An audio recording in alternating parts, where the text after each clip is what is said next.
Hello peeps! Today I want to tell you something. I want to share something with you actually. Yesterday I made a huge portion of chocolate truffles, right? Lovely chocolate truffles. I went back to the fridge later in the afternoon and it was gone. It was empty. All my chocolates had gone. So obviously they're extremely popular, but I never even got a single one. The reason is because I put them in the fridge, right? So that they stay overnight, at which point then they taste better. So in the afternoon then I went back and made another batch because I wanted to show you how they turn out and how to make them. Out of about 15, here's what's left this morning as I went back to get some for myself. Let me just offer one to my cameraman here. Thank you. Okay, woman, sorry. So there you have it. Now, I wanted to run you through the recipe, how to make them. It's really, really simple. The only thing that you need to allow for is to let them sit in the fridge overnight because one, they're easier then to handle and to make these beautiful little balls. And two, the taste really comes out. Sorry, I need that recipe too. Thanks. Okay, yeah, sure.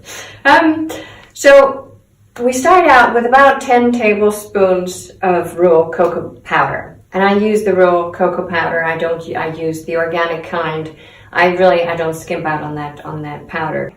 So actually, before I tell you the recipe, this is absolutely guilt-free. So you can really splurge out on this thing, right? It's full of goodness, it's full of health, it's full of minerals. Chocolate is food of the gods, as long as it's not messed with, cooked, whatever. Just raw cacao powder, organic, fair trade, whatever. It just needs to be the best kind of cacao. And what I'm going to tell you next, all the ingredients you will see are good for you. So you do not have to worry. It's not going to make you fat unless you have buckets full, of course. So we use 10 tablespoons of the cacao powder, raw cacao powder. We add 6 tablespoons or a bit less, depending. If you want it less sweet, I use 4, but you might want to use 6 of honey. And I always put in a few dates too, because it just gives it a good texture. And I love the taste of dates together with the chocolate. And then I use a 1/4 cup of almond butter. I use chickpeas. And you can get, chickpeas in a jar in just water and a little bit of salt, or you can just make your own. You buy the chickpeas and you let them soak as you would normally. I like to use the vanilla powder, so I use about 2 teaspoons full of the vanilla powder, and I put a tiny, tiny little bit of sea salt just to bring out the sweetness a little bit more. And there's 2 more ingredients. One is water, filtered clean water, and some coconut oil, just to give it this beautiful consistency. Now I mix it all together, by hand, just mix it through a little bit, and then I'll put it in a blender. And I blend it, and I add just a little bit of water as I go, just to make sure it doesn't get too thin.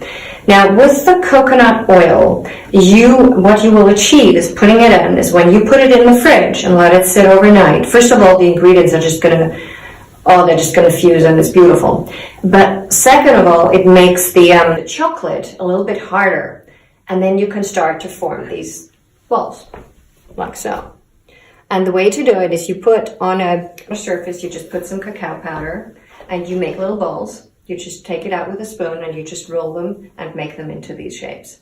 And you put them back into the fridge. And it's not like they're going to sit around for long, as you know, but I would have them within a couple of days or 2. What you can do, though, is you can make lots and freeze them and then take them out and have them during the day. Again, these will not make you fat. I love them. I have them, every week I'll have a few and make them, because my family obviously are very, very helpful in making sure none are left over. So I'm going to indulge, because I know when I put them back, they're not going to be there. Cheers. Press the like button if you like chocolate. And subscribe so you don't miss any of the good stuff. Bye.